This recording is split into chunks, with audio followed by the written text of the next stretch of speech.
Glad you can make it a day with us today on Earthfile. Thank you for joining us. I'm Ayola Kasim. Once an emerging threat, wildlife and forest crime today has transformed into one of the largest transnational organized crime activities alongside drug trafficking, arms, and trafficking in human beings. Beyond immediate environmental impacts, the illegal trade in natural resources is depriving developing economies of billions of dollars in lost revenues. Here in Nigeria, poorly managed logging and increasing needs for agricultural land are fragmenting the country's remaining forests. Protected areas are also becoming ever more isolated with few resources or qualified staff in place to encourage sustainable management. We will be looking at the various challenges facing forest conservation in Nigeria today on the program. Do stay with us.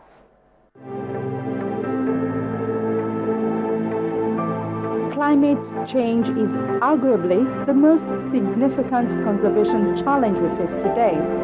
Global warming threatens the integrity of marine and terrestrial habitats and interrupts natural cycles such as migration and hibernation. Scientists estimate that as much as 20% of annual global carbon dioxide emissions are caused by the fragmentation and clearing of forests, especially in tropical areas. Healthy forests can store carbon dioxide in vast reserves and prevent it from being released into the atmosphere. Protecting an intact forest keeps its store of carbon from heating the planet.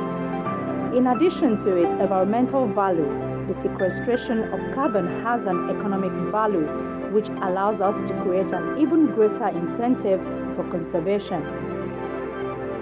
The capacity of the planet to recycle the carbon pollution has been overstretched.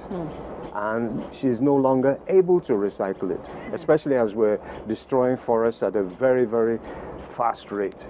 So the only thing left is to ensure that we reduce the carbon waste, that we reduce this emission of carbon into the atmosphere. And of course, when we look at where is all the carbon coming from, the vast majority of it is coming from burning fossil fuel. So we have no choice. It is there right in front of us. If we don't do something very dramatically, very soon, we're going to totally compromise the capability of this wonderful planet Earth to give us any type of decent quality of life. And it's not just on the Earth, but it's also in the oceans. Conservationists work across the globe to combat the effects of climate change on wildlife and wild places. Conservationists also work on the ground with communities that depend on natural resources to help them find mutually beneficial solutions to relieve the stress on fragile ecosystems. They work closely with governments and corporations to reduce and offset carbon emissions. Protecting the world's remaining forests from destruction is an important tool for stemming the harmful effect of greenhouse gas emissions. Also, directly or indirectly, we all depend on Earth's resources for our livelihoods and our survival. People around the world fish, farm, log, and hunt for food, shelter, and other necessities for their families and communities. However, these resources are finite. If we harvest and use them in unsustainable ways, the resources we need will eventually run out. If we go by the way we are going, of at least impacting, using about 18 billion global per hectares of land, and the whole world, global per hectares is just 12 billion. The meaning of it is that we are over, stretching the threshold, and at the end of the day, we have to pay the price. So we need to ask, where are we going to get the extra land to use? How do we, as human beings of this race, want to change our patterns of resource use and burning of fossil fuels, our need for water, our need for land for agriculture, for food security, our need for land for everything we do, for infrastructure. The third thing that is important is that I think about 2 years ago, the world celebrated having the 7 billion population. and the population will continue growing. If it's not, we have to look at that too as an index of, okay, how many of us will continue to be in 2050, and we are still going to be having the same finite land. God has not created more land to add to it, and we've not got the technology to increase in the hectareage of land, and we still continue with this consumption pattern.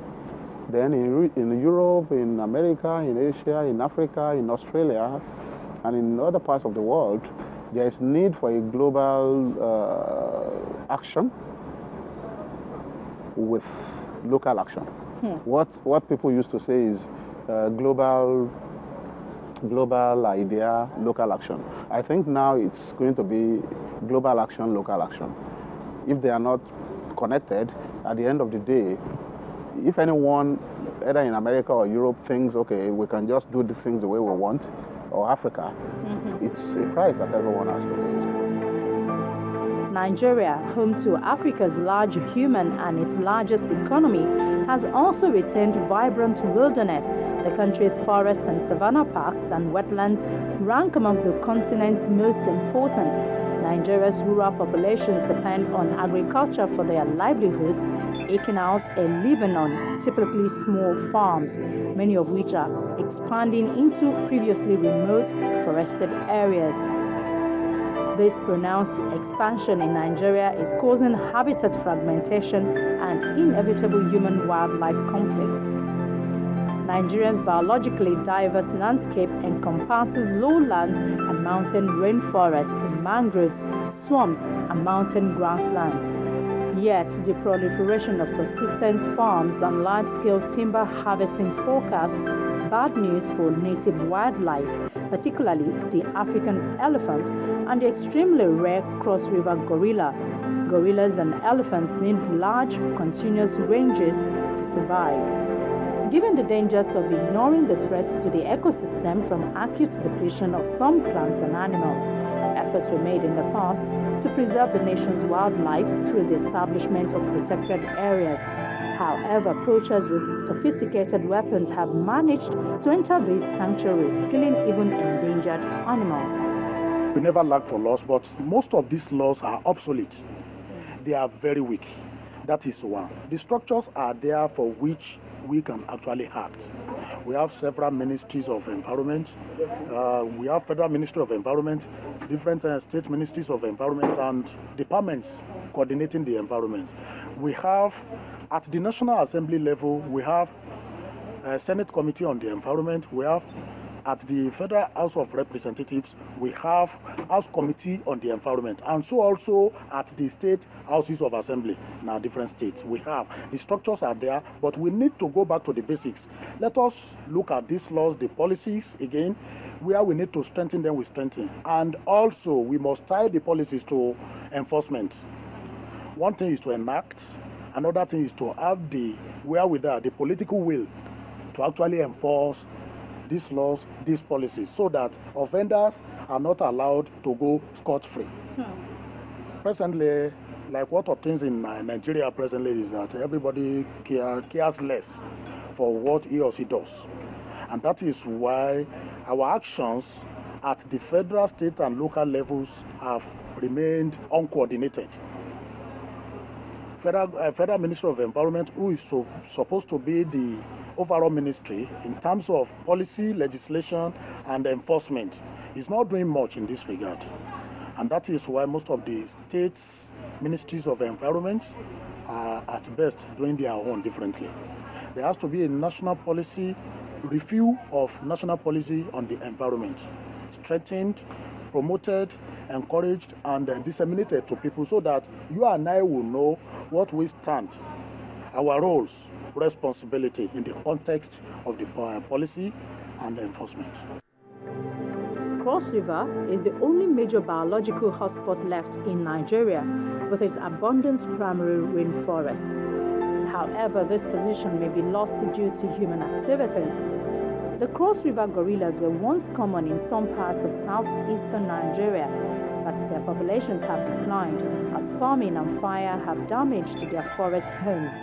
Cross River National Park, created in 1991 from existing forest reserves, provides important gorilla habitats.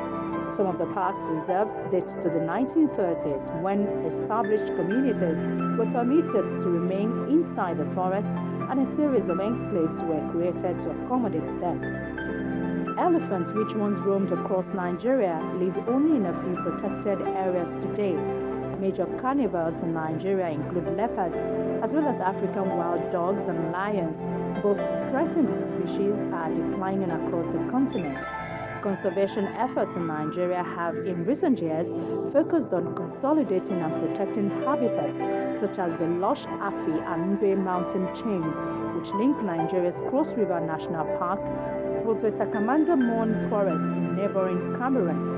But protected areas are not immune to farm expansion, which is challenging conservationists to find a sustainable and appropriate balance.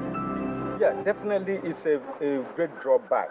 You know, it shrinks our carbon reserve, the forest that we often put out there, whether it is in the community forest, whether it's in the reserve area, and what have you.